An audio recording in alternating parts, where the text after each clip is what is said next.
Seigneur, merci pour cette heure. Rapidement, suivez la Bible dans l'Isso. Tu fais la Bible dans Daniel. Open your Bible, book of Daniel 2nd. It's better, everybody. You need to have your Bible. Bring your Bible. Daniel chapitre 2. Namoni beko zonga mais alembe malembe toyeba komaniango malam. Daniel chapitre 2. On était dans les versets Daniel 2 verset 31. It's better, everybody stand up.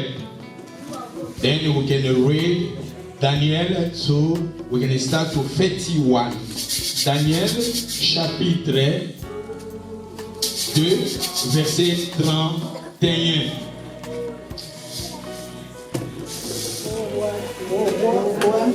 Tu regardais et tu voyais une grande statue.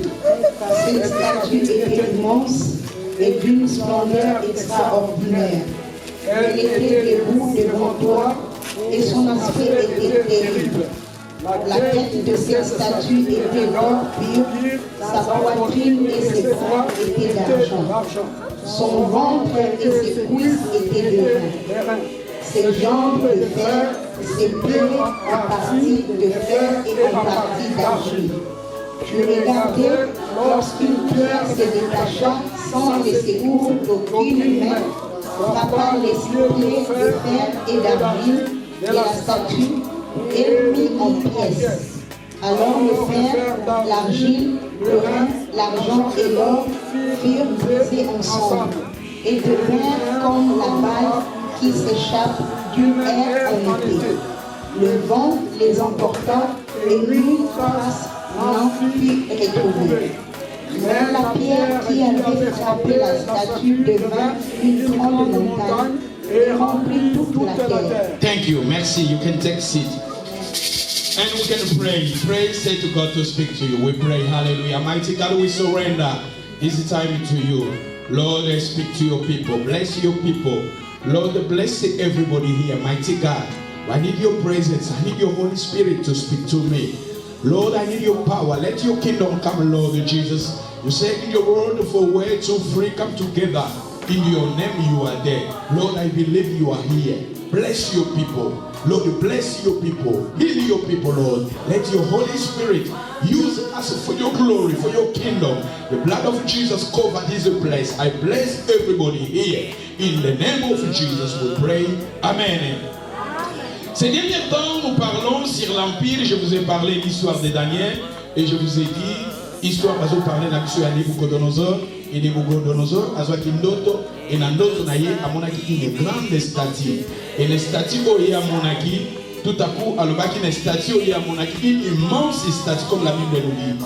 Et la Bible nous dit, ezaki statue moko extraordinaire, ezaki monene et alobi ete mutu ya statue yango ezalaki or. Et poitrine statue na maboko ya statue ezalaki d'argent. Et amoni ventre statue ezalaki de rein. Et amoni makolo ya statue ezalaki fer mélangé na argile. Yango sur totali tous les trois nini wana tokoloba eza trois royaumes, trois empires. Premièrement tomoni bami moto ezaki ya or, deuxièmement bamoni maboko na poitrine ezaki d'argent et troisièmement bamoni ventre ezalaki de rein et balobi makolo ezalaki fer mélangé na argile. Yango wana tozoloba eza quatre empires.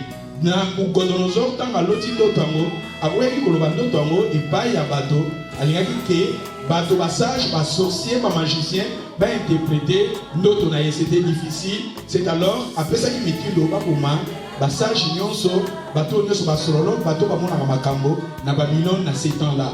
Et c'est alors bakendaki kozwa Daniel mpe baboma Daniel asengaki nzela pa ya roi lipesanga temps na développaki yango lelo eza troisième dimanche. Et Daniel alobaki na luka nzambe. Daniel ntango ake koluka nzambe, nzambe arévélé Daniel ndoto oyo.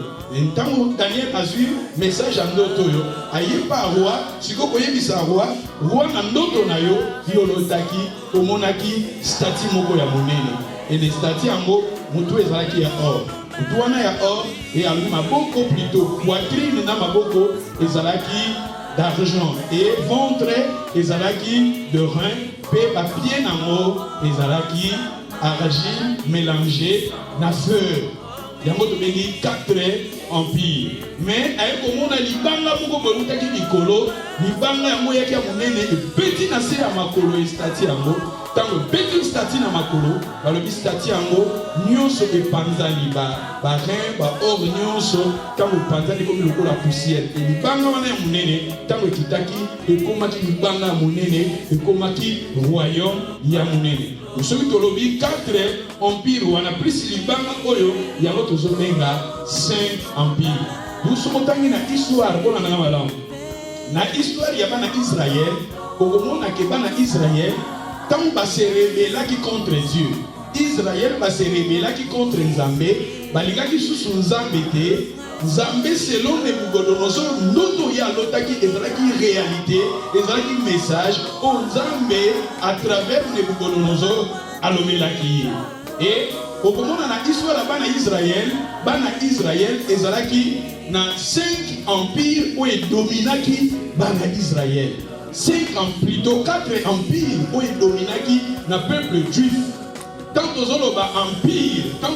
empire, elingi koloba autorité, elingi koloba domination absolue, c'est-à-dire power, beaucoup pouvoir, beaucoup besoin contrôler peuple ya Nzambe. Yango tozobenga ngo empire. Empire tozoloba awa définition empire ezala bandenge belé, menga na lingi Nzambe lingi kolobela biso lelo, empire na lingi kokanga tobenga ngo domination absolue, tobenga ngo autorité ko ezokonza ko ezodiriger. Balobi ezaki 4 empires. Na Nabucodonosor amonaki yango Nzambe alakisaki. Na bana Israël omonaki Israël donc ba se rebelaki contre Nzambe, ezalaki na 4 empires ko dominaki na ba peuple juif.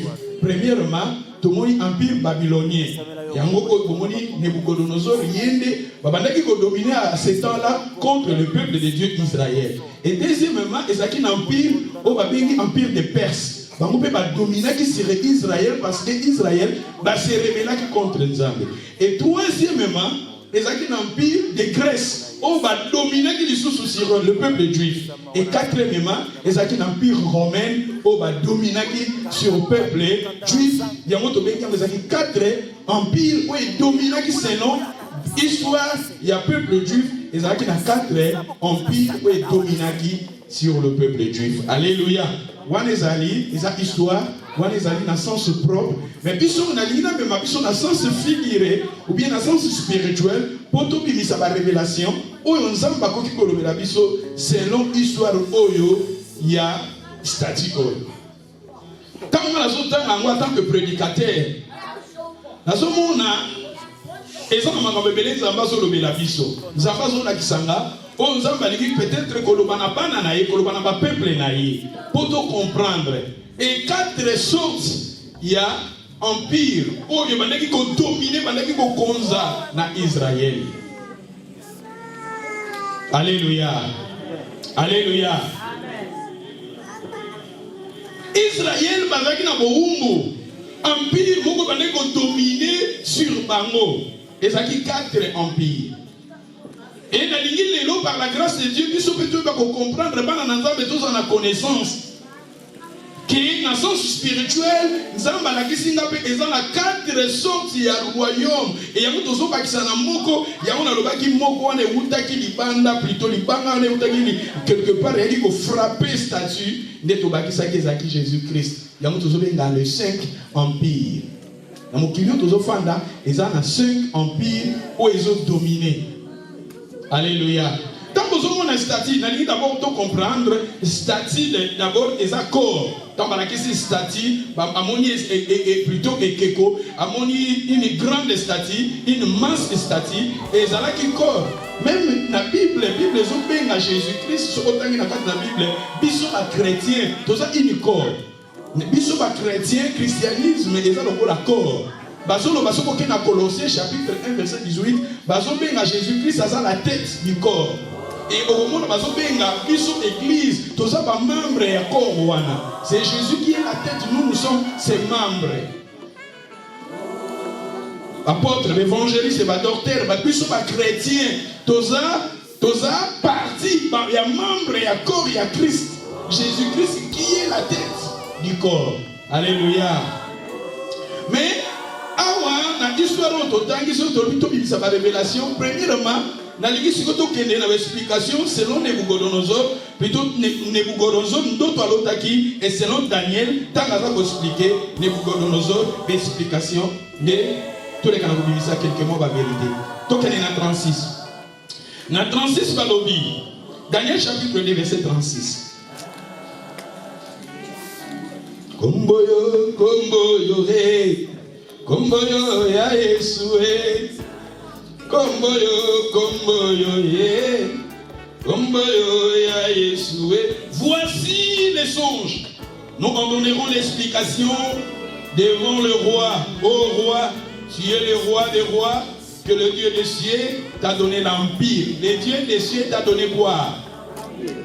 Le pouvoir. Quand on parle de l'empire, c'est le pouvoir, c'est la domination, comme on a dit, domination absolue. Le Dieu des cieux t'a donné l'empire. L'empire, la puissance, la force et quoi? La gloire. Il a remis entre tes mains en quelques lieux qu'il habite les enfants des hommes, les bêtes des champs, les oiseaux du ciel, et il t'a fait dominer sur eux tous. C'est toi qui es quoi? Et donc on a frappé na phrase où Asukawana et Sika Balobi, le Dieu t'a donné, Balobi, il a remis entre tes mains en quelques lieux qu'il habite les enfants des hommes, le bête des champs, les oiseaux du ciel, et il t'a fait quoi? Il t'a fait quoi? Dominer. C'est-à-dire, Nebuchadnezzar nous a pas fait ça qui est empire, appelé sur puissance, appelé sur force, appelé sur gloire, appelé sur banana bateau. Avec un koloba, avec un peu de nyama ya zamba, bandeke na likolo, pe appelé sur power ya kosa ni ya ko dominer sur yango. Yango ne ba beki yo, oh. Yondo zanani, oh. Mais tout que les sikoyo, dans Genèse chapitre 1, verset 26.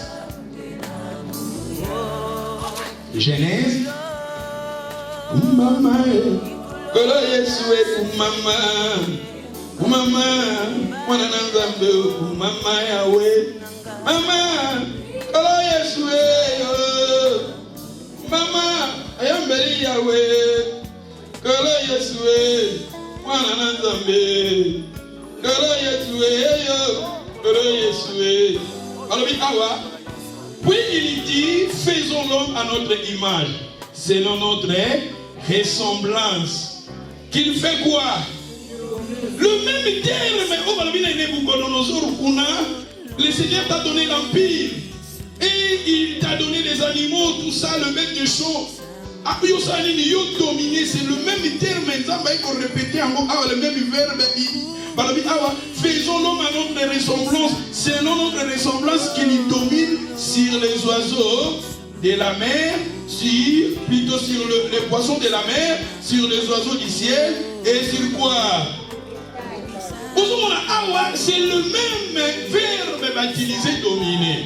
L'empire, ce que tu as dit, c'est non, nous avons comprendre que Nebuchadnezzar, on a béni, parce que domination a dominé sur Banyama, dominé sur Bandeka, dominé, il a béni la tête d'or.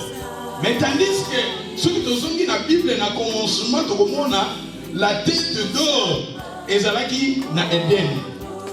C'est-à-dire, quand on a or, même la Bible, or déjà est signifiant. Et ça, ça symbole déjà, il y a valeur importante. Même la Bible étant œuvre na biso de bons amis na Corinthiens bazo ba œuvre na biso photo bâtir ba œuvre na biso ezala lokola ba or ba mususu bazo tia ba fondement na bango eza ba fondement moko ya matiti mais nzambe bazo linga bana na ye misala na biso de bons amis ezala or et to komona ke nzambe na premier royaume empire na lingina loba le royaume, l'empire d'Éden. Le premier empire, c'est l'empire d'Éden. Oh Nzambe ataki mutu na jardin d'Éden. Oh Bible ezolobake oh nyonso Nzamba salaki ezalaki malamu.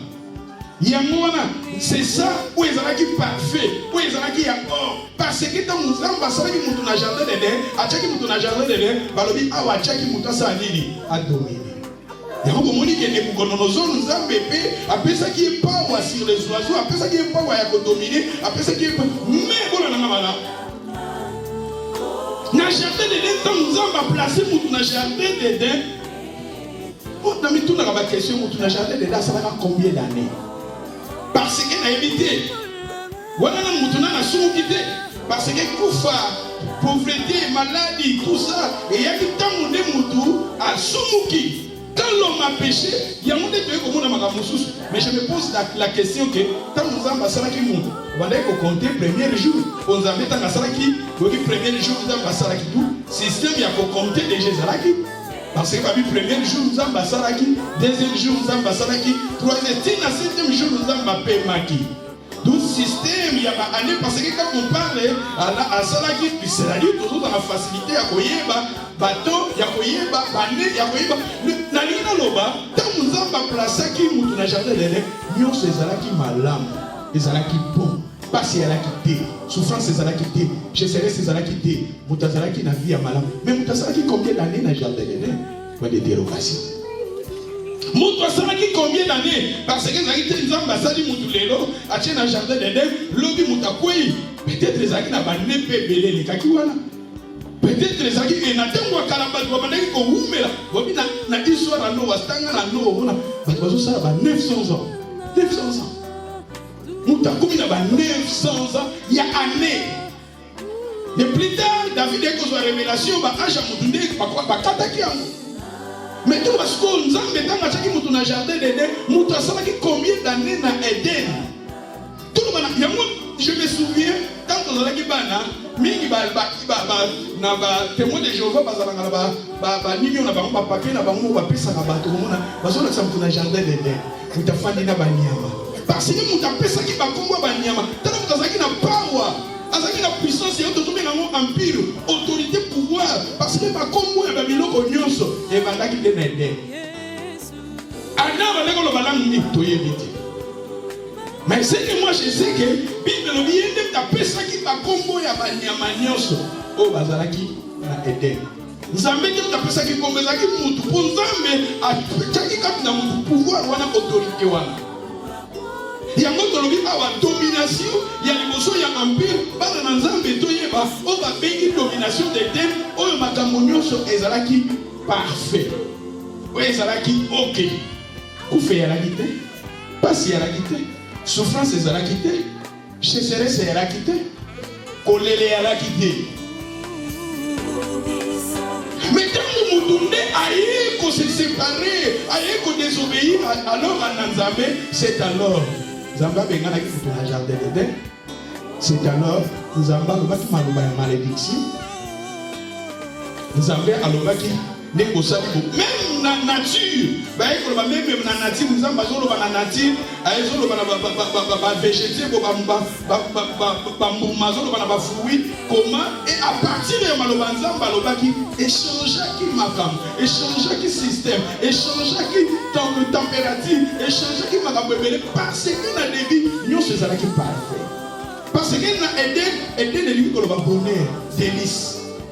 Quand nous avons checké mutu na Éden, tobengi yango, tozolo ba parfait yango na biso en tant que ba chrétien, celui to lingi, toi édifié na histoire oya Nebuchadnezzar, zo important to yebake, ezalaki na empire d'Éden, oyo ezalaki parfait. Oyo ezalaki malamu. Kufi ezalaki te, pasi ezalaki te, pauvreté ezalaki te, maladie ezalaki te. Ndeka mutaye kusumuka. Donc, tu as eu le Kabwana, Nanzambe, il y a une souffrance kotaki, maladie kotaki, sécheresse kotaki, échanger qui m'a kabé belé na vie, il y a battu, battu va qu'on vieillir. Parce que les amènes, de comment on a gagné tant de soumouké, les amènes pour le baguette, où t'en as ma bébé, pour qu'on a ma bébé. Mais les autres baguettes, attends, ça a dit combien d'années? Parce que à ce temps-là, Adam Zamba créé un tâche pour ton jardin de peut-être na oumela qui a fait qui ne va pas élever parce que Zamba qui est dans le jardin de à garder, à protéger, garder le jardin.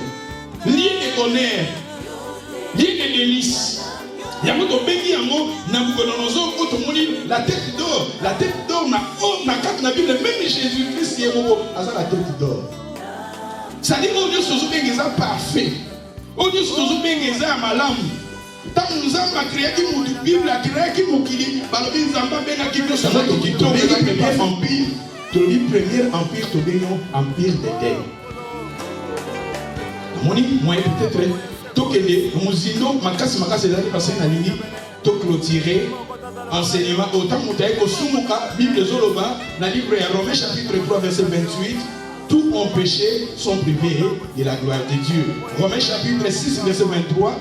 Car le salaire du péché, c'est la mort, et le don gratuit de Dieu, c'est la vie éternelle en Jésus-Christ. Tant que tu es au soumuka, nous t'avons dit que passe, souffrance, malade, et à qui beaucoup. Et tant que tu es au soumuka, nous avons dit que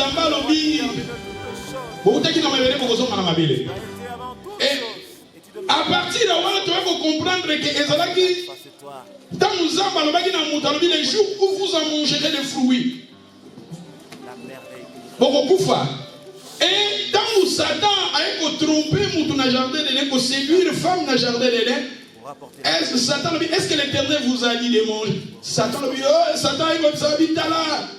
Moi, c'est le Seigneur nous a dit, l'arbre est dans la carte, les jours où tu as Satan lui beaucoup faté, Zamba et que mon colobolia mouma, mais je n'ai pas de fou moi. Mais je n'ai pas de fou moi, mon coco maloko la yi. Ah! Et bien, nous étions au Zaki Malam, vous avez dit que mouma, et étant moi salé, après si mon bal est na pembe nae, ma camunio se banda kiwa. Pas ces zara kiwana, souffrance ces zara kiwana. Mais tu veux comment la guetta mon zamba et kolobana moto. Mon colobolia mouma beaucoup fa, mon takufa qui mbala mon côté. Parce qu'il faut donc comprendre que ils ont trois sortes de mort. Ils ont la mort spirituelle, les alliés. La mort spirituelle, les attend on a séparé de Dieu. Yango ils ont le commencement à ma bénioso. Être séparé avec Dieu mais spirituel. Tant on l'église a mis na vie na yo, oboyizambe na vie na yo, osa séparer la mort, on a fait osa kokufa. Est-ce que vous avez dit l'histoire de l'enfant prodigue? L'enfant prodigue, Azalaki a kokufa. Il y a un temps que l'enfant prodigue a dit papa, lui, mon fils qui était mort. Mais tandis qu'il était vivant. Parce que l'histoire, il y a l'enfant prodigue, le père c'est Dieu. Le fils c'est nous. Tant que nous avons séparé de Dieu, il est mort spirituel. C'est ça la mort spirituelle. Et dans les jardins de Néné, tant qu'on moto a soumukaki, automatiquement, moutakufaki. Mais c'est la mort spirituelle. La mort spirituelle, tant qu'on t'a séparé de Dieu.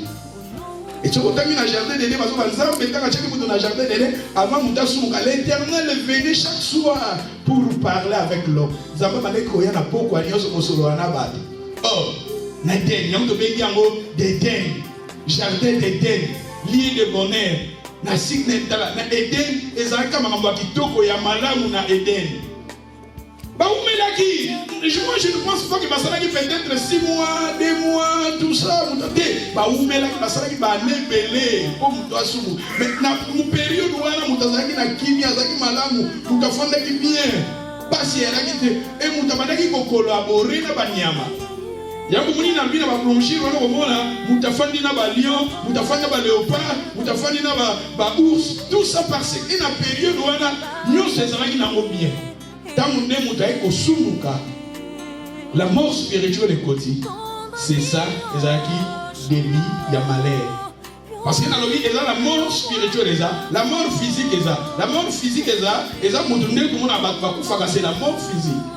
Mais nous avons la mort physique, mais Aza n'a relation à bien ensemble.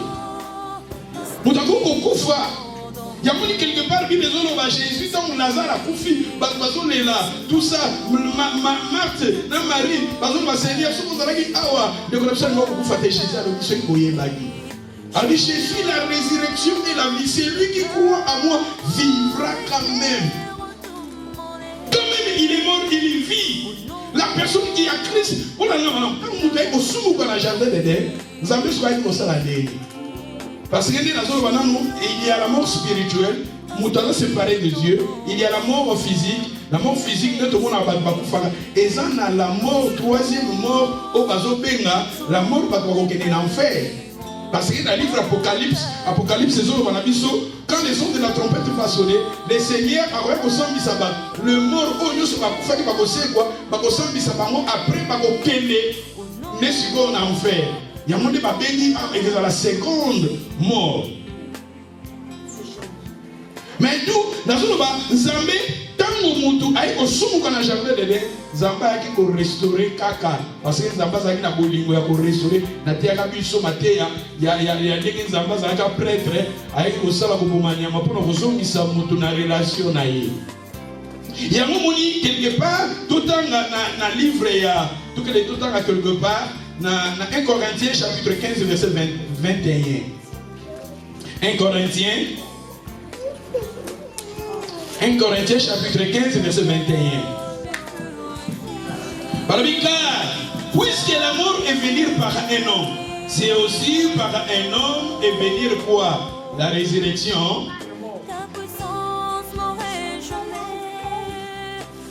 Au fond de la mort, s'il te plaît. Car la mort, c'est alors aussi la résurrection des morts. Et à qui paye pas yanani, et à qui paye pas nanzela na moto. C'est que nous sommes dans la balobini. Car puisque la mort est venue par un homme, c'est aussi par un homme qu'est venue la résurrection des morts. Et comme tous meurent en Adam, de même aussi tous revivront en Christ. Mais chacun à son rang. Christ comme prémisse, puis ceux qui appartiennent à Christ lors de son avènement. Ensuite viendra la fin quand il remettra le royaume à celui qui est Dieu et Père. Après avoir réduit à l'impuissance et toute domination, toute autorité et toute puissance. Tu peux lire 45. 45, c'est pourquoi il est écrit, le premier homme, Adam, devint une âme vivante. Le dernier Adam est devenu un esprit vivifiant. Thank you. C'est pourquoi il est écrit, le premier homme, Adam, devint une âme vivante. Mais les seconds Adam, c'est qui? C'est Jésus. Bon, le second Adam, c'est Jésus et devenir un esprit qui est vivifiant. Le second Adam, c'est Christ. C'est-à-dire, à travers Jésus-Christ, notre relation avec Dieu est malam. La personne qui a Jésus-Christ dans sa vie a conquis une relation au Ezalaki, au Mutabukisaki na Eden. Relation au Mutabukisaki na Eden, à travers Jésus, on va à Jésus-Christ à ça. Dernier Adam, ou bien second Adam. Jésus-Christ, c'est lui qui est le second Adam. Jésus-Christ, c'est celui qui est le dernier Adam. C'est-à-dire, Jésus-Christ, il est aïe qu'on réparait au Misaki na jardin d'Éden. Domination, autorité. La terre a vu si peut-être pour la mémoire à madame Nalobi, moto, tant que tu na jardin d'Éden, tu peux dominer. Dominer, diriger, contrôler. Mais moutaki opungi sa autorité wana. Lelo et comment au contraire? Voilà madame. Moutou bachaki pour dominer, mais babiloko moutou bachaki a dominer, yamande comment ndeko dominer ba. Voilà madame. Babiloko wana neti ba animaux, ba oiseaux, les bêtes, tout ça ba monde ba ko dominer sur nous. Ba ko dominer sur nous na baleni. On appelle ces personnes. Vous voyez la kisi n'est pas ça ba kisi. Bakisi n'est pas ça, bateau basa la bakisi na éviter mais dans son terme on va parler Saint-Esprit. Bakisi basa la bakisi boyebi tant les arabes produire banyama. Et vous voyez, parce que Moukoua ya Moukomboso, Bakati ya Mazolo, Bazui, Moukoua ya Moukomboso, Batumbi yango, Bazui, Baproduit, Bapakoli yango na kati ya nzoto. Akomi na makasi ya Moukomboso. Est-ce que ça va pour moi? Est-ce que vous pensez que même dans la médecine, vous avez un vous avez mangouele utakawa. Mangouele utakana babanino, bamakap. Mangouele bataka mangouele ya protection, protéger contre les barils, tout ça. Et utakapa bamakap. C'est-à-dire bazui, matière, vous avez un autre makap. Il y a un monde qui a un laboratoire, il y a un monde qui a un vaccin. Parce que les cas qui ont un hiver, ils ont une maladie. Alors, maladie, même dans l'histoire, selon la documentation pour Internet, on va dire que la maladie à sida, soi-disant, et où t'as qu'un macabre. Parce que c'est un pangé, à la virus à sida à Katinaï. Et les Américains, dans la recherche, ils vont couper ça vaccin, mais ils vont faire un macabre, ils vont faire un haine. Maintenant, comme dans les pays, dans l'Afrique, dans le Congo, Congo, Rwanda, tout ça, ils ont fait un vaccin, ils ont fait ça. Ils ont fait un sympangé à Congo. Soit disons que sympangé à Congo, il y a un virus, il y a sida, ils ont la documentation, ils ont la carte internet. Les Américains ont fait ça, vaccin, vaccin, Africains, na Congo, na Rwanda, na Uganda, Burundi, ils ont différents dans gorille, na Inde. Et les journalistes ont dit, pendant 20 ans, mais na période où on a quitté que ils ont virus à sida. Soit-disant, nous sommes dans le sida, et vous dites, depuis que les Américains, les stars, les homosexuels, les virus. Comme peut-être que la nuance en Afrique, bon, peut-être, alléluia. Mais on a un lobake, les loups au moment où dominer sur le bas. Mutokomona alati mutalati protection ya likaku atie likaku bien na porte ndaku na ye surtout dans les pays Afrique tout ça oh ils ont protégé oh tandis que nzamba chaki mutu pour muta dominer si waniwa donc on mona lelo mona quelque part na lina kota wana te na lika ngalo bake mutu na jardin d'Éden mutu ba pesa qui est power wana pouvoir wana autorité wana ko dominer mutu aki ko kumisa. Mais toujours se retrouver, toujours zoom dans la relation, toujours zoom dans la position à travers mon Jésus-Christ dans la vie. Mon dans Christ et Jésus dans la vie, automatiquement, ta relation avec Dieu est ça, Yakobonga. Mais vie on a vie aider plutôt aider au jardin de l'air, l'homme a bon ça qui tokoyeba pour retrouver à mon plus tard. Et on va dire, celui qui a le Fils de Dieu a la vie. Celui qui n'a pas le Fils de Dieu n'a pas la vie. Nous avons la vie éternelle en nous. Mais cette vie éternelle, tant que tu as vivre dans mon kilo, il y a ces vie à mes zakat nabiso et qui s'est manifesté. Peut-être un jour, Moutou à Matina Nicolo, bien peut-être un jour, le Seigneur est envoyé, mais vie voilà tout le monde et qui s'est manifesté. Mais nous avons la vie éternelle au moment où tu as mis sur Nabo Moïnaï. Ayambi Jésus-Christ n'a pas moyen parce que pour Nabiso, dans le or, la tête d'or, et ça qui Adam, na jardin de l'air, même tout le monde a dit au Sumuka, tu veux comment la seconde Adam ayaki coupé sa nini, ayaki coupé sa bombe. Yesu aye coupé sa bombe. Yesu aye awana se, Yesu aye coupé sa solo bombe. Yesu mobi ici. Si le monde a appelé no Yesu aye coupé sa bombe. Voilà les premier empire. Parce que na ligina lobela sur 5 empires à Molelo, to clôturer enseignement na biso. Donc la deuxième babengi empire à Mobalobaki ezalaki des reins, plutôt d'argent. Mais baikoloba ezalaki de poitrine. Balobi maboko na poitrine yangonde ezalaki d'argent. Ola na malama. Même dans la Bible, Maboko symbolise l'activité. Maboko symbolise l'activité. Maboko symbolise le travail. Maboko et symbolise la richesse. Mutu oyo babi nzambe so apomoli maboko no sali oyo soyo ko sala et que ça la béni. Mais la Bible nous dit ah ouais ça qui na royaume. Tant na zolo ba royaume oyo bola na malamu. Et ça qui ba royaume oyo bandeki ko dominer quand Israël il se rébella contre Dieu. Quand Israël se rébella à Dieu, c'est alors Dieu a permis que Vampire oyo ait à dominer sur Israël. Bola na malamu. Les royaumes, l'empire d'argent, ils ont symbolisé l'empire de Lucifer. Lucifer, archange n'a pas archange, nous avons pas ange belé, mais nous avons ange, nous avons pas belé, et ça a trois anges qui sont archange.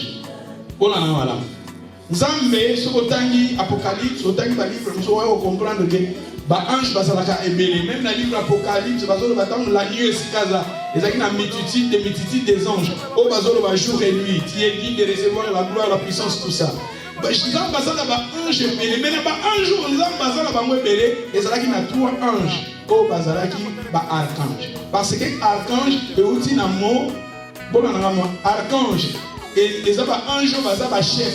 Parce que Ar est le chef, dirigeant, supérieur. Ar, il y a un moment où archevêque, archibishop, ça va dire archevêque, et ça, archevêque, quoi, ça supérieur, à tout dominer, évêque Moussous. Archibishop, et ça, bishop, quoi, il y a supérieur, à tout diriger, bishop Moussous. Ar, et aussi dans mon grec, quoi, il y a dirigeant, chef supérieur. Nzamba, ça va dire, quoi, d'abord, ange Nzambe, ça a trois anges au bazaki supérieur.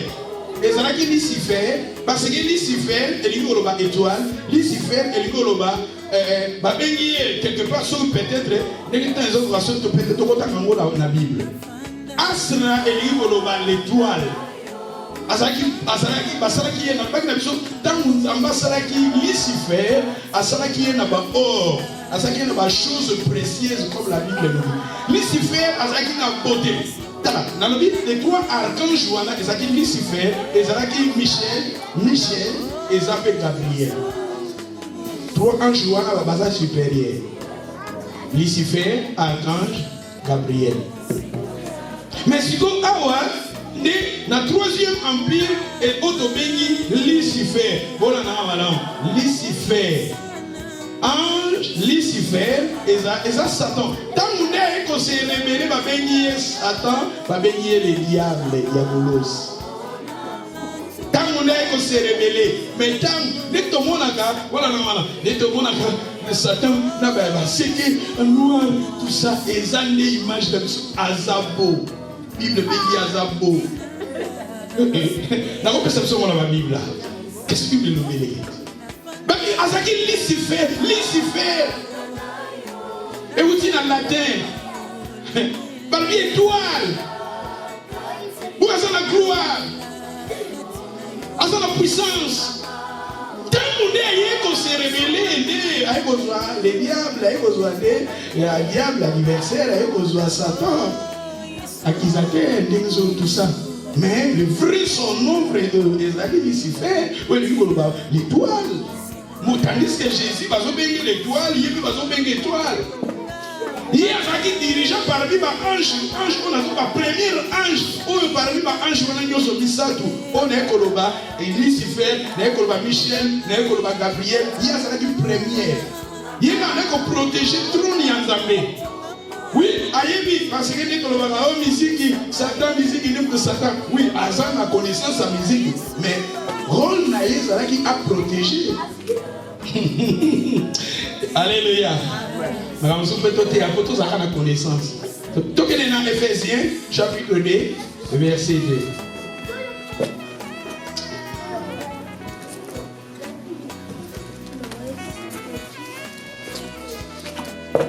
Mais, dans Éphésiens, ah bon, livre déjà à Daniel, dans le livre de Daniel, tous sont Éphésiens, mais pour attendre, tous qui sont dans Éphésiens, pour toute rapidité, pour Éphésiens chapitre 2, verset 2. Dans lequel vous marchiez autrefois selon le train de ce monde, selon le prince de la puissance de l'air, de l'esprit qui agit maintenant dans le fils de la rébellion. Thank you. Dans lesquels vous marchez autrefois selon les traits de ce monde, selon les princes de la puissance. Comment? De la puissance. Babengi, les princes de la puissance de l'air, Eza Satan. Les princes de la puissance de l'air. Yamona ekolobantala. Nangina normalement na nzambe mukili bozomona awa. Eza na vampire otozoloba à part oyo mutabungisa na jardin de l'air, oyo azako commander, oyo azako diriger, akokoza un impact na vie ya bato parce que quand na ekoloba awa Israël tangonde ba eko se rebeller, c'est alors les quatre empires on bazaki na power sur Israël.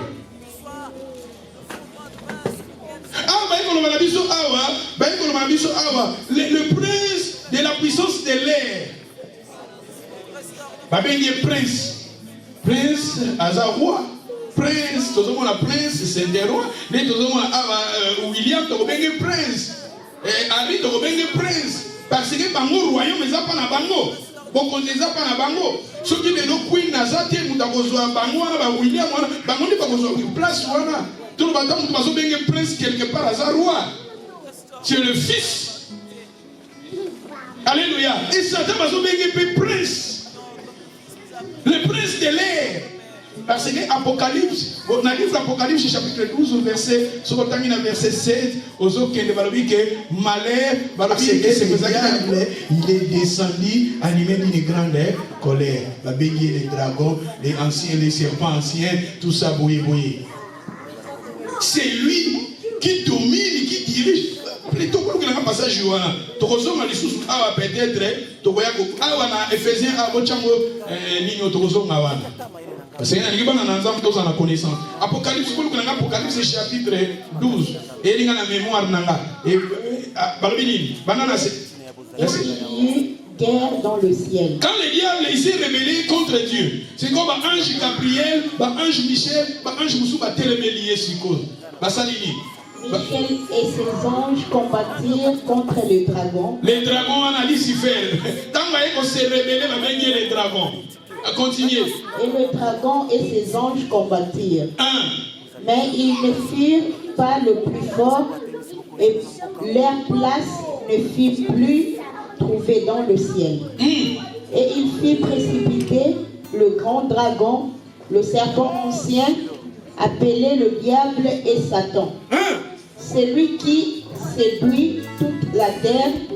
Il fit précipiter sur la terre et ses anges furent précipités avec lui. Thank you. Quand le diable, Satan, Lucifer, il était précipité en haut, petit ange, rébellion. Contre la rébellion. C'est-à-dire que Dieu, comme on a précipité, il était précipité, le diable, Lucifer, il était précipité avec ange Moussous. Parce que Bangonde Bazaki va chef dans le but des trois archanges, au Bazaki va chef au Kovalé pour diriger ange Moussous. Mais hier, le gars là, Azalaki na beauté, Azalaki na kitoko, Azalaki malamu, Azalaki na position très élevée, et kokota orgueil katinaye. Azalaki comme asiko le gars là nzambe, il y a monde qui va précipiter. Dans ma zone précipité, dans ma ange Moussous, la précipité qui va ensemble. Va être précipité. D'ailleurs, mon livre a malheur à la terre parce que le diable il est descendu, il est allumé d'une grande colère. C'est lui qui séduit, c'est lui qui domine, qui séduit le monde, la terre. C'est-à-dire une planète où le diable, c'est lui qui domine, c'est lui qui dirige cela.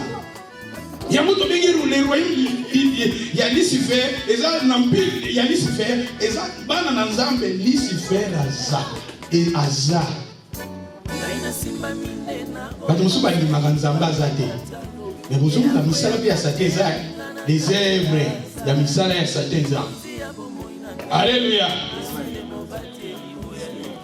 Awa bazo ba na miso le prince de la puissance de l'air. De l'esprit on a Ephésiens on a tout besoin dans Ephésiens on a des là que nous expliquer pour continuer parce que nous allons pas prendre chose très important pour expliquer la mission. Ephésiens 2 on a dans lesquels vous marchez autrefois selon les traits de ce monde, selon le prince de la puissance stellaire et de l'esprit qui agit maintenant dans les fils de qui? Quand tu te rebelles contre Dieu, il y a un esprit qui est en vous, qui te dirige. C'est le diable qui te dirige. Parce que le diable lui-même, il était rebelle. Quand l'esprit qui agit maintenant dans les fils de la rébellion. Yamona lobaka. Batubike comment? L'église, moi je suis là, je suis dans un gardien, je suis là pour la protéger. L'église c'est très important. Le problème est là partout. Au moins, dans l'écolo, le problème de Jésus est là. Kuna ba ange babundi na likolo esika bamutu bazalaki basser ba ange baza bassin ba mokuna na likolo bamona bango déjà bitumbe ezalaki kuna na likolo déjà bitumbe yalaki mutu bayeko tie na jardin de bona nanga mutu bazalaki ka bango mibale mwasi na mobali tala jardin munene bapesi ba mais bazolinga bakoma kaka lokola nzambe bapesi bino tu bapesi bino nyonso bapesi bino gloire bodomine bopesa bakombo nano batala mokili kolofana baproblème ezalaka partout. Et ça quand il est l'église, le problème dans l'école vous avez là déjà. Bitumba.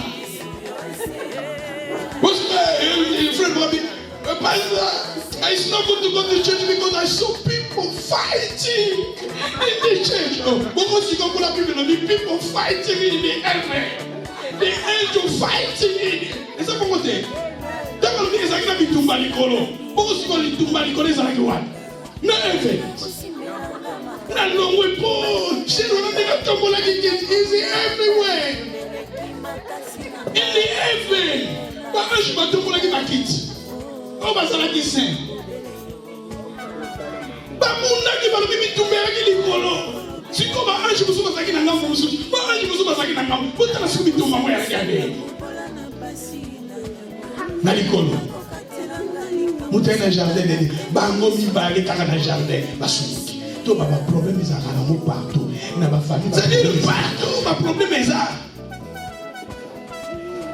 Même quand on a selon analyse, le gouvernement nyonso egeya. Même si tu le connais Kabila, vous vous souvenez. Plus tard tu le connais Kabila. Alléluia. Les lots Kabila koko Kenya. Bazu pe mutu moko boye abongisi. Akobongisa côté mususu akokokate. Bazu côté le melekakate. Yobeba, bizolo kwa kangalokwa. Oui, mais qu'on a vu sur la ligne indépendance parce que la mitou n'a pas fait que sur une nègre baquée, on en a vu meilleur. C'est-à-dire que la mitou n'a vu sur là-bas, c'est nous analyse. Même tout ça va beaucoup. Tony Blair Bazalaki, les Bazalaki, ma plus opportunité, tout ça va battu, battu sur le canal à l'Eba. L'Eba, parce que ça ma famille va mourir, et comme il faut d'abord 500. Maman, vous demandez à 500. Mais tu dis au côté où là, que dans vos amis, que moi là, que dans vos mais tu peux. Nanyo aye oyo une élection au prendre. Nanyo, oya tant Tony Blair a fait ça il fanal. Brand, ce si je me trompe. Brown. Papa si pouvoir. Papa on a la landère du bourse à la calme na kobongisa mboka. Na kopesa sur avantage. Que ton unité des autres côté na mboka des autres quand Olivier David. Président David. Aussi comment ça? Même maman hier a sali. Maman a eu le pouvoir a sali. Ça dit quelque part au moment là la guerre, donc on commence à la faire pour coca. Ça dit il faut tout va bouquiller et ça pour coca, il y a un problème. On va pas payer ça 1000, va payer 1000 donc on a 2000. On va payer ça 2000, va payer 2000 donc on a 2000 les hommes qui il faut 5000. On paye 5000 donc on a 10. C'est-à-dire il y a un nalo que bouquiller au fandi. Même les États-Unis. Les États-Unis vont aller à Angela. Na moni ko ba ko chana journal awa na UK mutu akufi na Downing Street. Na Downing Street na maison neno. Eza mani pas premier ministre la libanda wana homeless ko akufi wana na mali. Homeless. Est-ce qu'il y a un homeless na akufi pekaka na parlement wana na libanda esika ya maison ya premier ministre. Homeless ça na place en femme là. Ça les follow, on rebondit ça boy, côté qu'on a pas besoin de satisfaire, on rebondit ça boy, côté qu'on a pas besoin de satisfaire. Donc quelque part mokili oyo eza na mokaka mokili ba problème. Comme a dit que l'église, Satan sous l'église, le diable est là. Il est là pour combattre contre l'église. Le diable a dit que tout ça là, ignorant na musala ya ça. Bible le mission par malheur à la terre. Pour la dire ça par malheur à la terre. Le diable il est descendu à niveau d'une grande colère. C'est lui qui domine. Le diable le diable il est réel. Il y a un empire, la béni a deuxième empire, empire de Lucifer. Lucifer Hazard. Azosala pour la sorcellerie, la magie. Et ça va plancher d'ailleurs. Si on a bien qu'il va côté la sorcellerie, la magie, la franc-maçon, et ça va plancher pour Satan Tchaka pour nous introduire tout panaï. Mais la ligue dans le balabana nanzambe mokilioyo mondo tozofanda okeba. Le diable est là. Il est esprit l'esprit, la puissance, le prince de l'air. Afandi na mipepe. Ephésiens pour que les gens Ephésiens chapitre 4 Ephésiens 1 pour que na 6. Na ça nango awate. Ephésiens chapitre 6. Si nous marchons dans la chair, peut-être 14, 15, 16, 17, 18. Pour nous côté 1. Si nous marchons dans la chair, nous ne combattons pas selon la chair, car les armes avec lesquelles nous combattons ne sont pas charnelles. Pour renverser, nous luttons contre les principautés des autorités et contre les... Et ça va. Quand nous n'avons pas à lutter contre la chair et le sang, mais contre les dominations, contre les autorités, contre le prince de ce monde de ténèbres. Contre les esprits méchants dans les lieux célestes.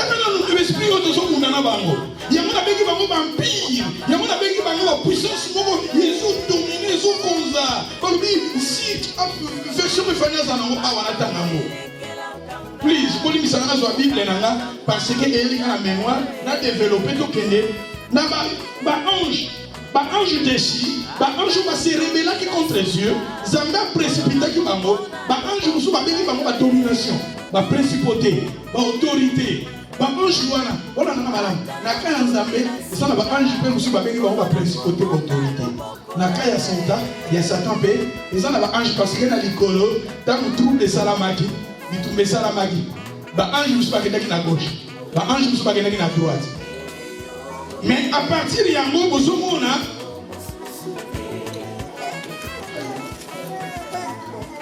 et ça m'a 12, hein?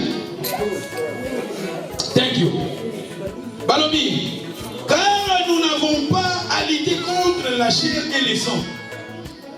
Et ça la version, la version, mais contre les dominations, c'est-à-dire, et ça la démon, comme la domination. Et ça avait esprit comme la domination. Voilà, esprit oyo bazaki ba ange. Parce que quand Lucifer ba bengani azaki ye mokote, azaki pena ba ange mususu.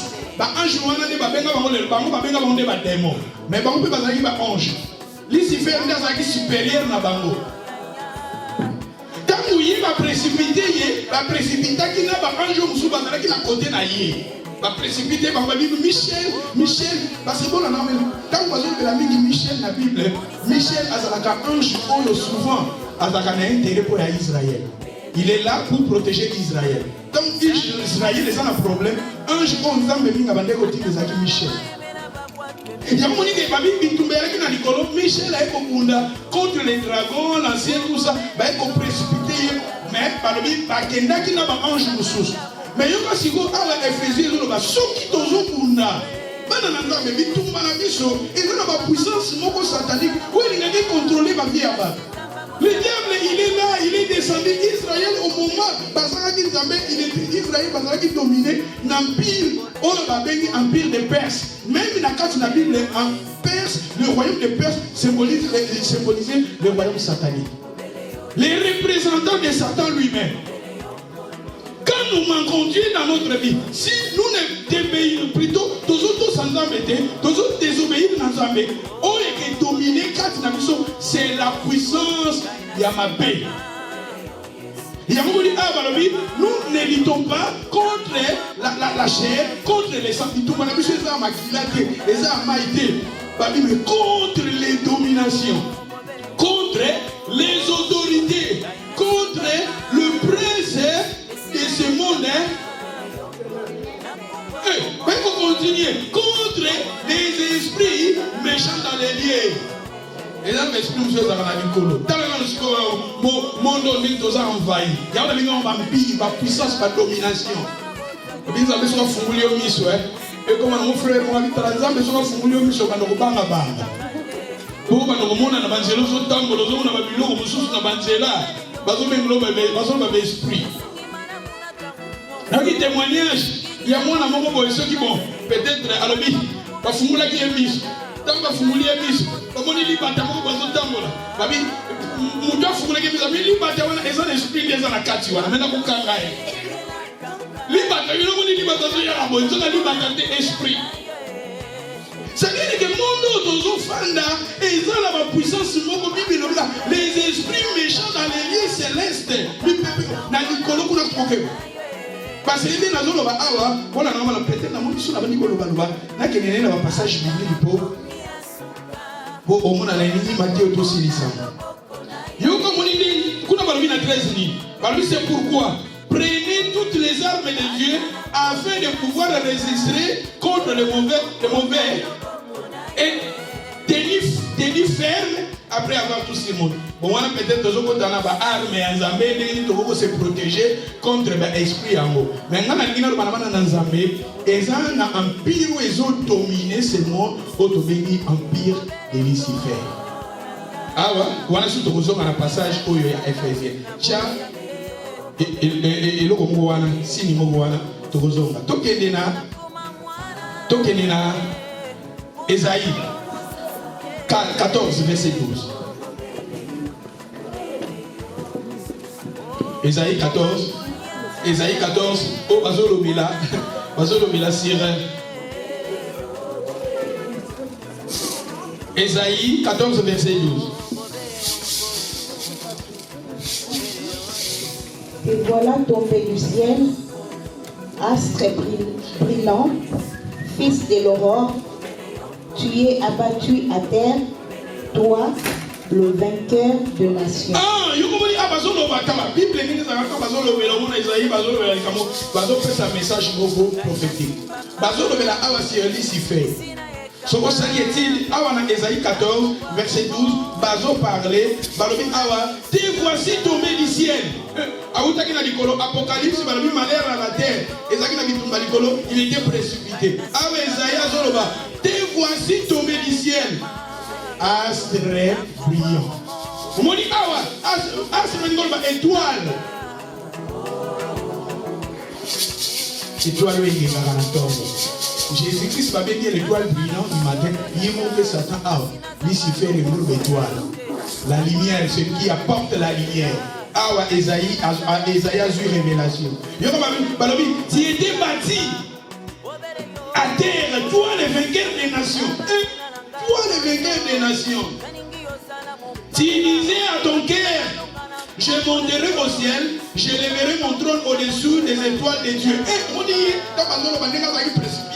abandaki kolobanga kokende na kozwa trône na ye ya ngomoni orgueil ezaka mabe babi nzambe de Dieu il résiste aux orgueilleux na lobakala péché ya munene ezalaka orgueil parce que awa bomoni Lucifer bazolo bane awa ne péché ya munene alikaka zwa place ya nzambe trône ya nzambe il était précipité mutu pe na jardin d'Éden son péché alobaki mokolo boliambo makoko malogola nzambe kala mokili yaona bakolanda te yozala naturel zala ndenge nzamba lingi yozala yo lingoko malokola yo yebiye eloko nini ya sala pa ko mabongo keba yoka balobi na biso nini sister tangelanga ou bien ancien Pierrot tangelanga balobi nini 13.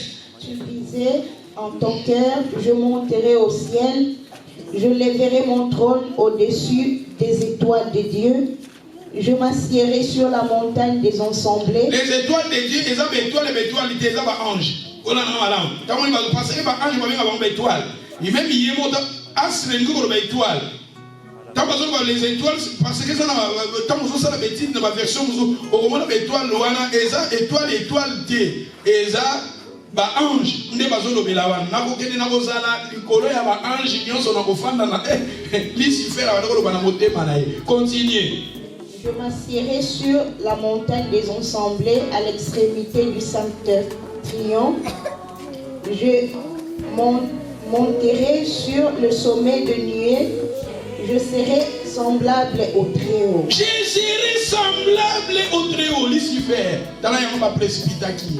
Je serai semblable. Nakozala lokola ye. Continuez.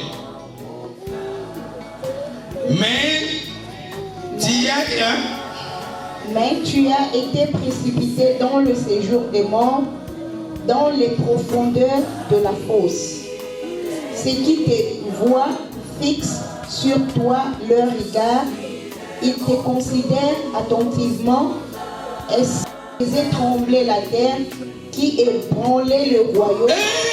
C'est un homme qui faisait trembler la terre.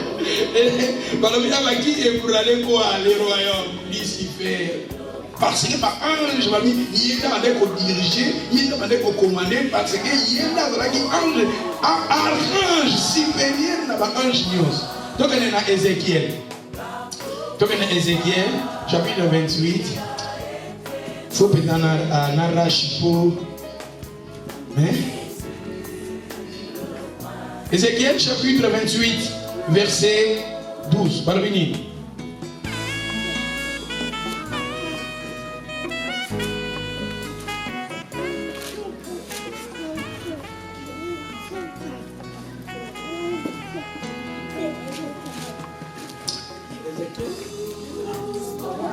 Ézéchiel chapitre 28, verset 12.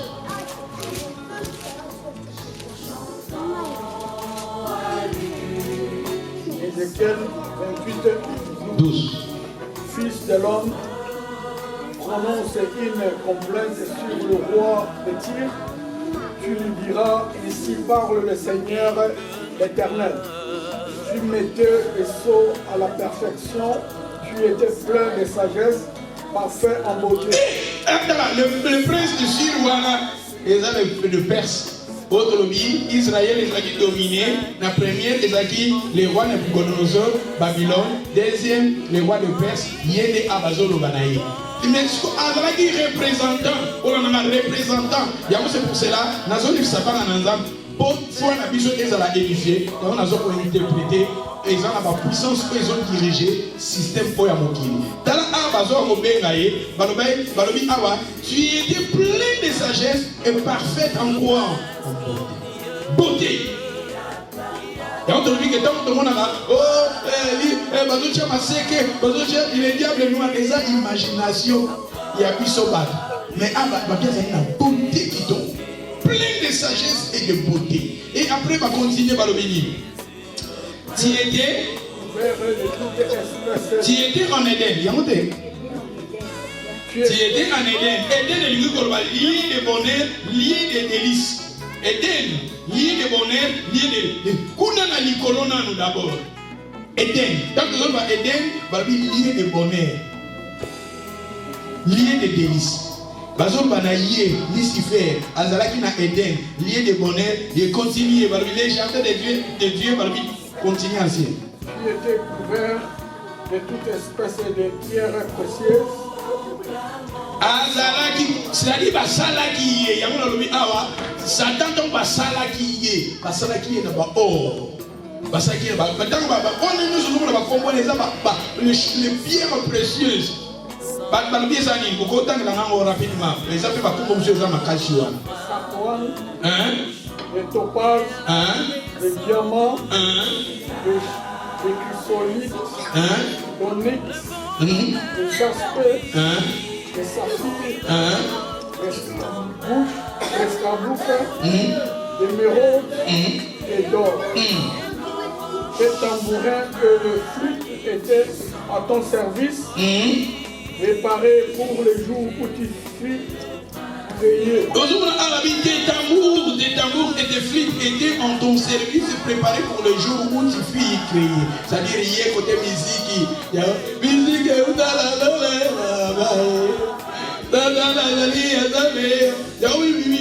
musicien,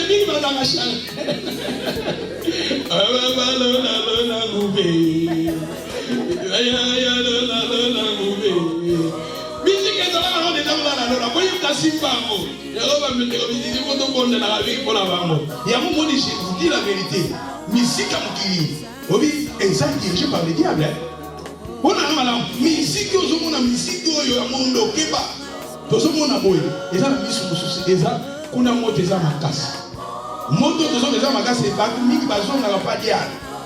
Sola liga mata, akele, tout ça, Keba, Bazon va avoir, balobi, tambour, n'a pas flit. Et ça qui préparer le jour où tu es, aux qui créer. Et continue balobi.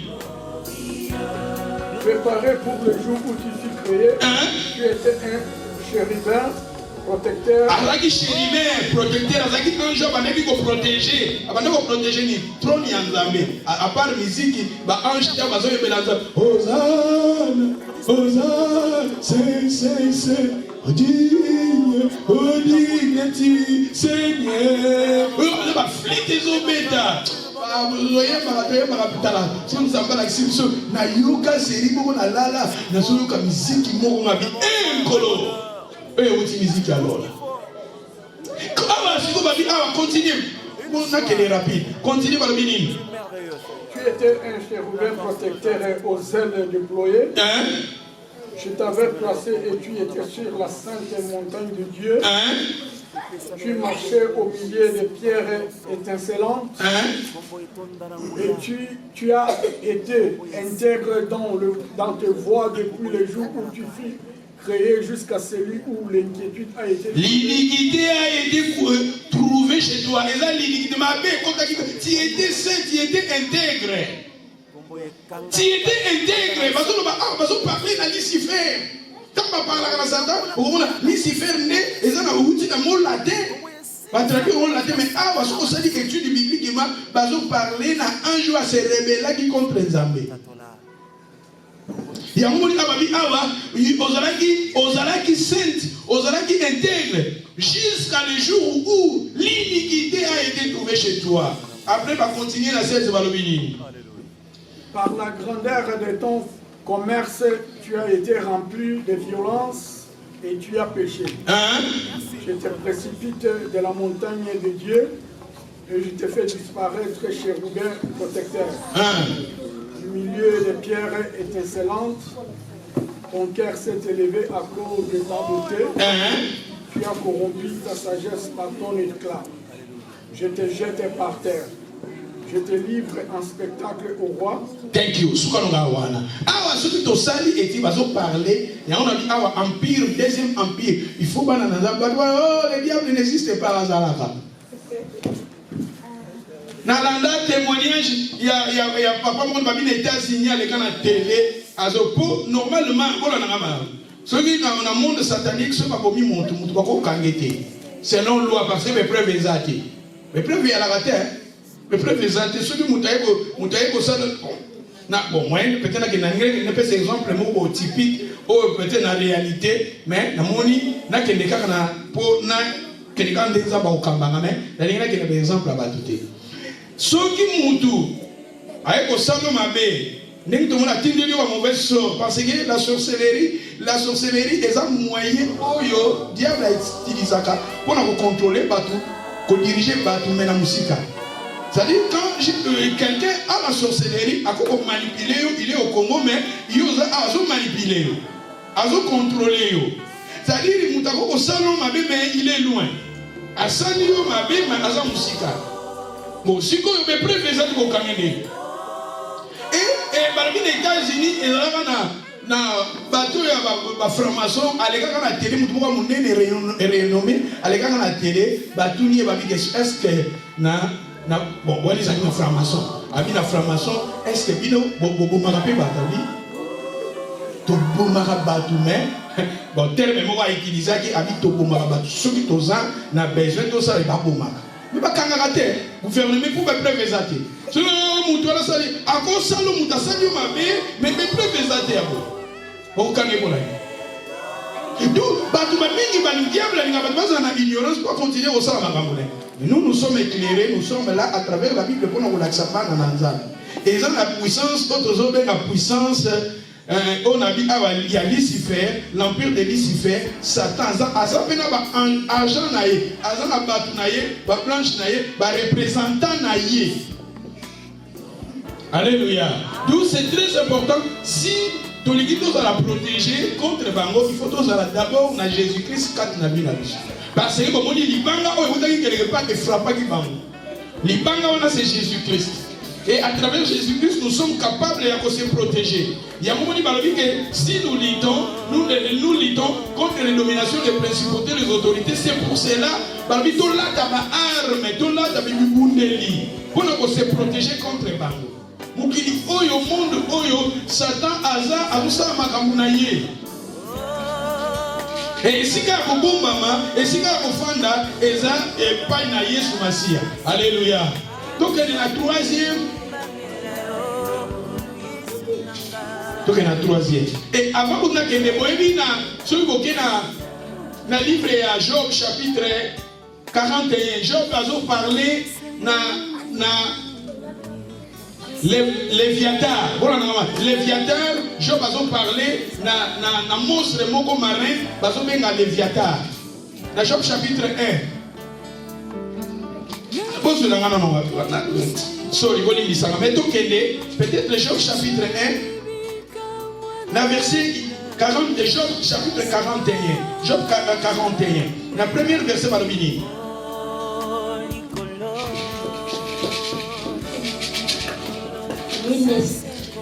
Nul n'est assez hardi pour l'exciter. Qui donc me résistera en face? De qui suis-je le débiteur? Je le paierai. Quand il a verset 25, Job 41. Et si on va parler na Léviatar. Il gardait avec dédain tout ce qui est élevé. Il est le roi le plus fier animal.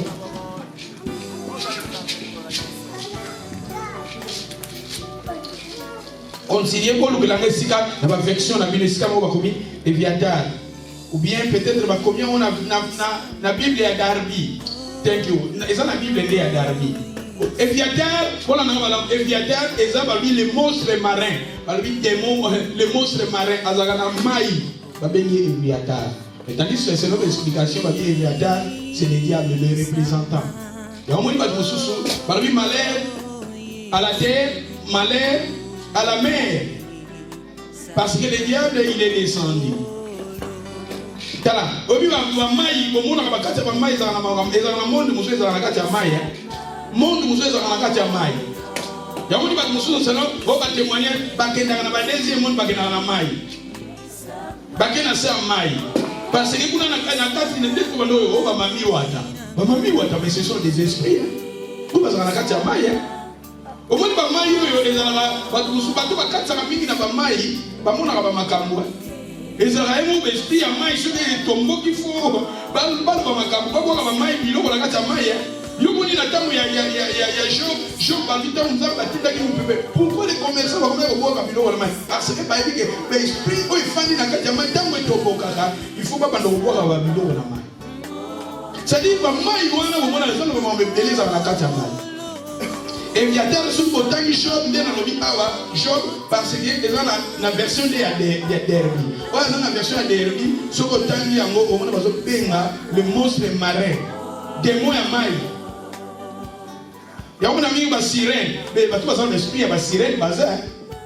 Il y a un qui est dans la zone peut-être pas dans la zone, il faut saisir ce sont la zone empire où ils ont dominé le système. Et on est revenu l'histoire de la sérénité. Mukili oh, tout maman pas Yesu, tout maman pas Yesu. Jésus-Christ n'a pas qui dit bangana, oya qui ko beta statue wa. Mukili ça na mbele hein. Ba tu melo ko moni boye moi c'est qui to ma sirène.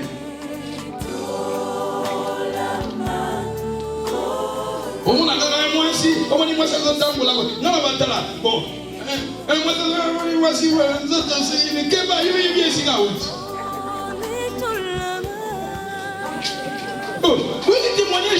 témoignage à fille pour moi bazaki sirène.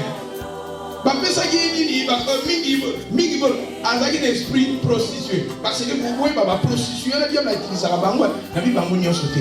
Mais ce sont des pistes où Satan a utilisé la bango pour avoir la chance à battre. Avoir ma vie à battre. Ba nous sommes na abimaka na mwasi na obana ba de ko ke na mwasi ko bana vie na yo ko na ba problème. Vie na yo ko na ba problème ka mo simba surtout comme c'est-à-dire au monde mingi ba te belé baza ba se belé baza ba sirène. Fille wana lobi azaki sirène ba ndoko kende na braza so ba koti na kati ya mai ba kena monde mosusu. Le monde est développé zola ba système belé ko ba bazo sont informés. Mais fille wana lobi bango attend que ba prostituée bazaki na pouvoir parce que bango ba prostituée ba so ba bimika na mobali et loko kaka bango ba se protéger ba protection wana. Yo mobali kutu yo ko chango kate bango ba jo parce que ba vie na yo semence neza na kati wana. Semence neza na kati wana abi tokenda kasi so tokenda ngo basomba ngo abi basomba ngo ba $100 bazo somba so basombi ngo bakena ona braza na kati si bakena ona se amai so ndengeni abi to basala ba prière l'esprit ya bato anizo yo ozana ndaku oza quelque part yo mona kikanga tout ça ezalaki na ngoka plaisir moko ya tam menzo ko pesifi na ngo bimbeke. À partir de la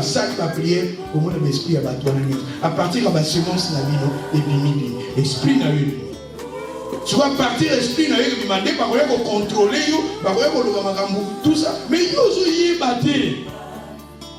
Il y a moins de sika bien qu'on ne pas Jésus. Qu'on ne pas Jésus. Pour qu'il y ait na kukononozo. À mon avis, Zambala qui s'est dit à mon Daniel, Zambala qui s'est dit à mon Zoya. Mon système, oya mukilo, et un makambo belé. Alléluia.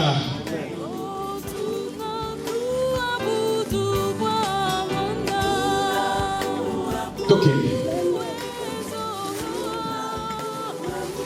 Nakota na ngana troisième royaume empire. Balobi empire wana ezalaki babengi yango des reins. Et ça il y a liboso ezalaki do ya mibale ezalaki des reins autres il y a Lucifer. Troisième ezalaki des reins. Le royaume de ce monde. Monde ezamoussous. Le diable ezamoussous. Diable ezamoussous. Monde ezamoussous. C'est-à-dire tokende awa tokende rapidement. Na Mama Yahweh, Mama Yahweh, Mama Elonga Basantu, Mama Yahweh. Kumama Zambe na bomont. Nazo lika kotozo na sona ba Daniel te. Parce que tozo mi Daniel tozo ngawa et puis ça se retard du jour. Apocalypse et plutôt Luc chapitre 4 verset 5. Tout fond la Luc chapitre 4 verset 5. Wana tozaki na Daniel, soki na Daniel chapitre 2 verset 39 et c'est bazo lobela le troisième empire. Le troisième empire interprétation nango to pesi yango na Luc chapitre 4 verset 5. Balobini. Luc 5, le diable l'ayant élevé lui montra à un instant tout le royaume de la terre et lui dit: je te donnerai toute cette puissance et la gloire de ces royaumes, car elle m'a été donnée. Et je la donne à qui je veux. Si donc tu m'adores, elle sera toute à toi. Jésus lui répondit: il est écrit, tu adoreras le Seigneur ton Dieu et tu le serviras lui seul. Thank you. Et ça la vérité, Fanny Wana. Le diable, le lion élevé, lui montra. On dit le diable, le diable, la vie, le diable, le lion élevé, lui montra en un instant tous les royaumes. C'est-à-dire tous les royaumes de la terre. Le diable, d'autres voyez pour la Lucifer, le monde sikoyo awa, na royaume na mobabi, le diable, à la kisi royaume ya mokili oyo, yokalobi azoka na Jésus. Le même système, Satan a dit dans le jardin de l'air, plutôt arracher royaume comme Tazaraki dans le domination, Tazaraki dans le Eden, il y a beaucoup de gens qui n'ont pas Jésus. Ce qui peut à l'homme qui Jésus, peut-être que nous avons avec mille là. Mais les diables lui ont élevé, lui montrant tous les royaumes de ce monde. Il dit, je te donnerai toute cette puissance. Il y aura puissance. Je te donnerai toute cette puissance et la gloire de ces royaumes, car elle m'a été donnée et je la donne à qui? Nani a fait ça qui a? Il y a moi qui n'a chanté dedans. Nani a fait ça qui est? Ah, nani a fait ça qui est?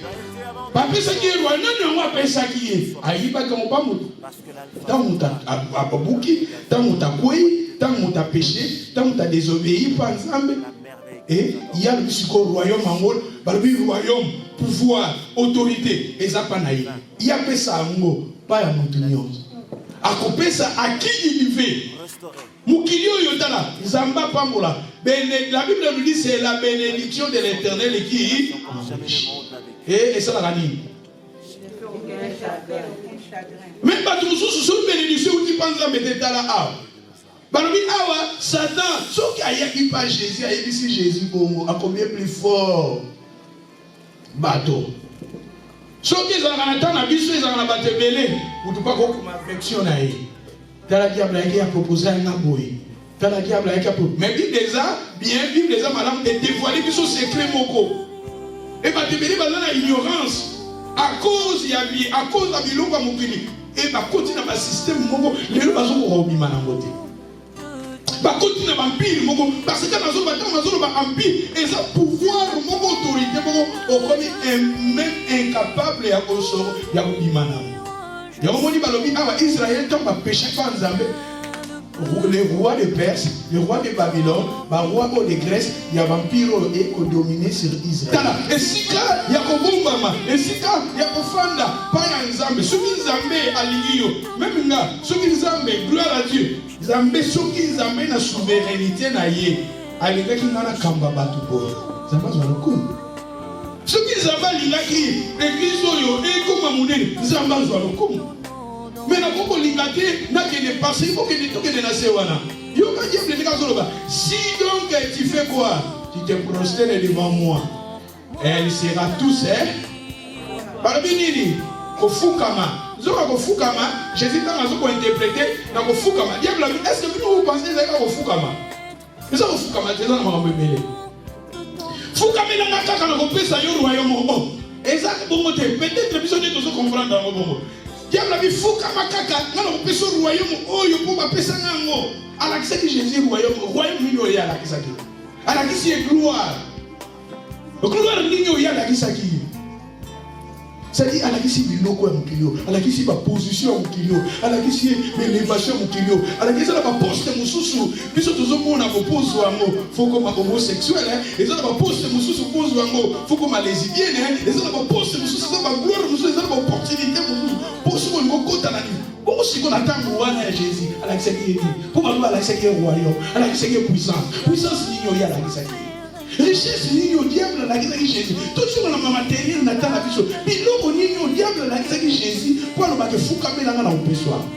Biloko ni. La qui est biloko biloko. La qui est ma position sous, ma promotion sous. À la qui est à la poste de mon sous.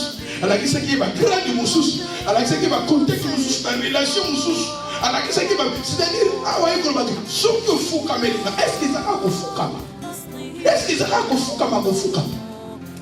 Parce que dans Fukama, ils ont signé la soumission. Il y a un moment où ils ont il y a un moment où Jésus a interprété Jésus a dit. Jésus répondit, il est écrit, tu adoreras. Jésus prosterné, Jésus a mis son mot adorer. Et après adorer, Jésus va adorer, mais même comme ça sous verbe moussou. Mais comme on dit, et tu la serviras, lui, d'où, dans le langage à Satan, alors il va dire Jésus, ce qu'on servir là, ce qu'on a serviteur là, je te donnerai cette gloire. Il y a un moment qui a prosterné, Jésus a pensé que pour prosterner, il y a adoration. Et comme servir, comme serviteur. C'est-à-dire les diables, les loups, est-ce que vous pensez qu'on a un malade? Dans mon centre, où on a centre, on a 2000 personnes bazotambola na centre ni. 2000 personnes babimi na centre bazotambola. Gouvernement ça va. Gouvernement mboka oyo. Bata on a journaux hein. On a centre puis on a série kadia so beta kiboni na memi na centre ba tu bazokanga na liba. Ba tu ebele mitakakoli misaka na bangota na français nipo so ina kena linga les autres basoma be.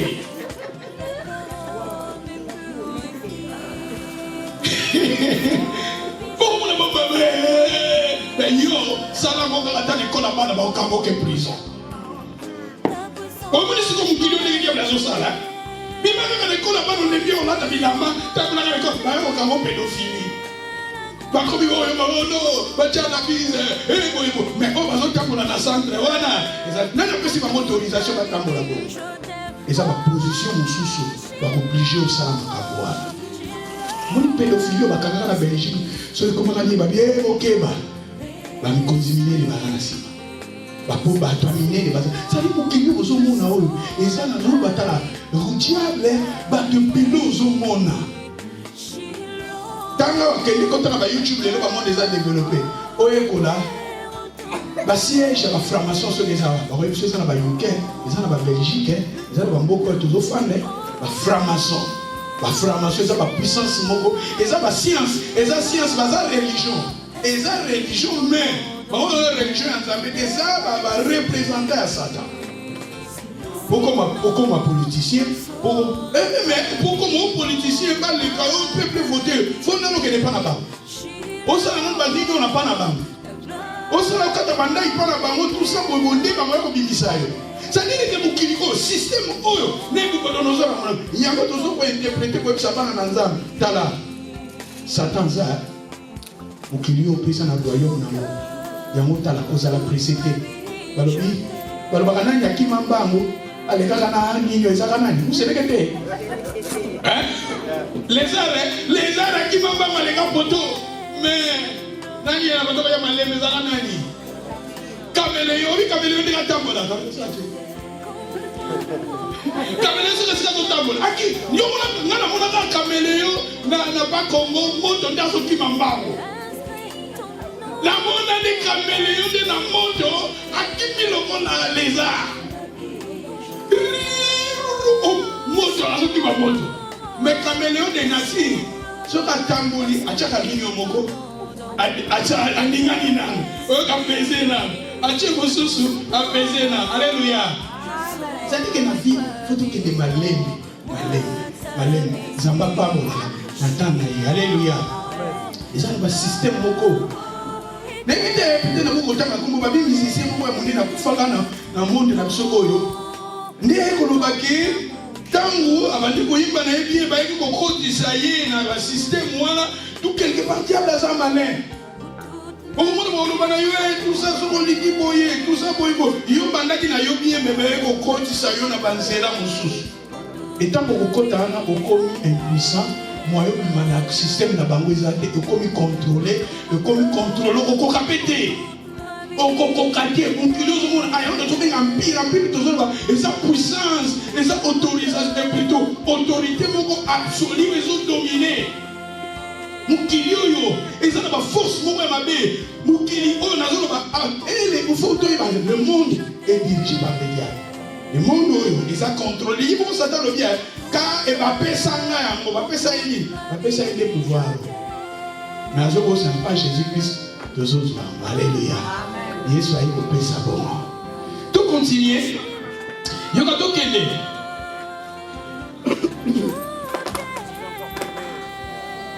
1 Jean chapitre 5, verset 8.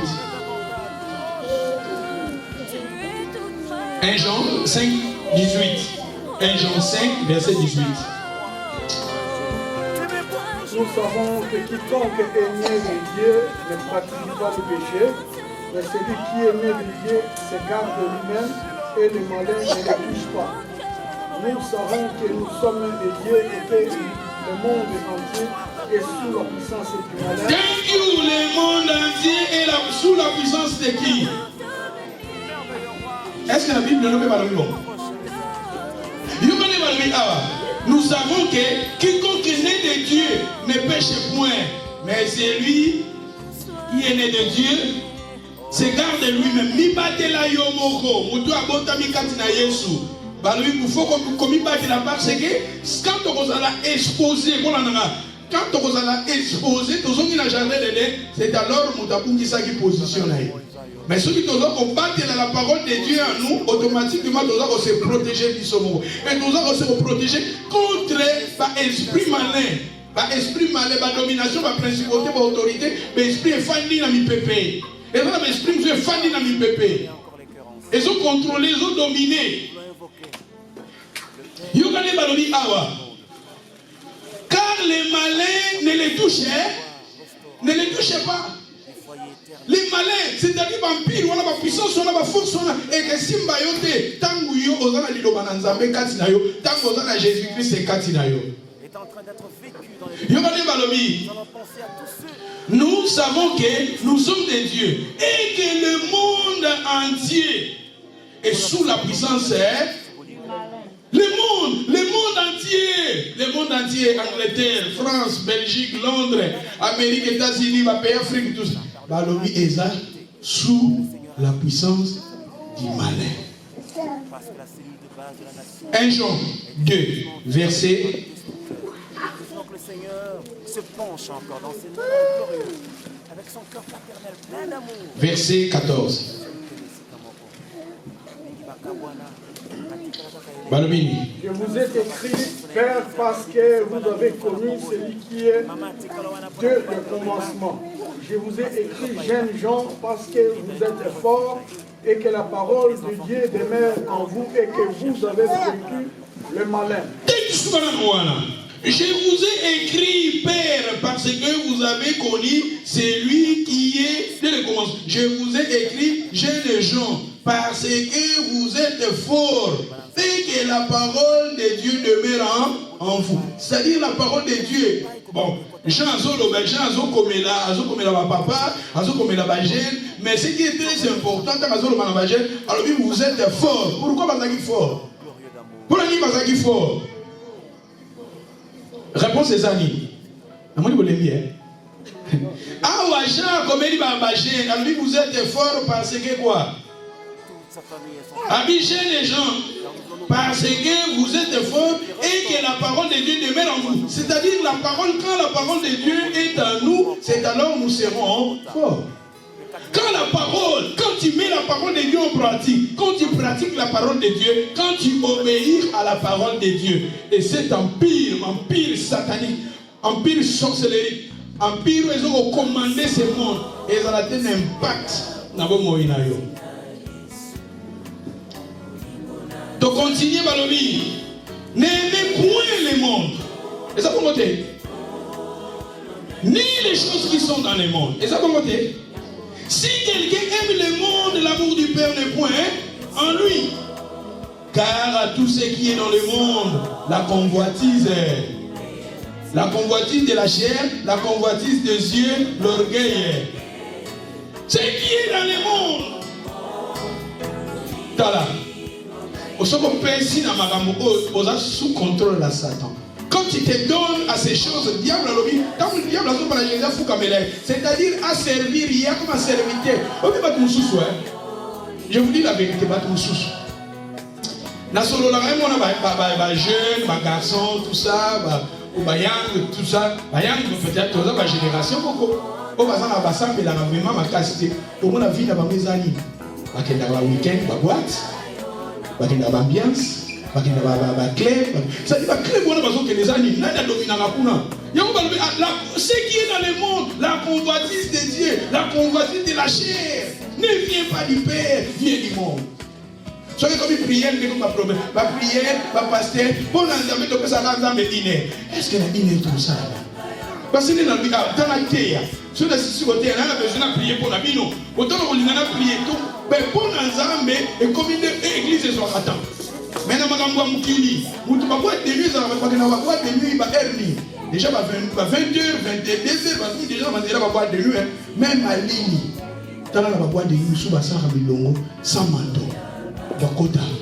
Est-ce que vraiment, il y a des choses qui sont dans ma famille, mais on a fait ça. Il y a beaucoup ça dans la main. Entrez, welcome, come on, entrez. Ouais, mais il faut que la hérité, il y a quelqu'un qui peut se la deuxième, mais on se retrouve parce qu'on a 6 heures. Et tant pas au dimana, on a mais l'église, comme on a dit, l'église, parce que est-ce que vous voyez qu'on a été? Mais tant qu'il y a la boîte, à ce moment-là, quand on a express 20, 25 livres, pour m'émailler. Et qu'on a tant qu'on kende, au moment où on a 20 à Pamba, 20 on a as d'abattre comme 25 livres, mais qu'on a commencé on a 95 livres. Qu'est-ce que ça veut dire? Bah, 20 on a 15 livres, là, si on a as d'abattre, on a combien? On a 95 livres. Mais la convoitise des yeux, la convoitise. Alléluia. Amen.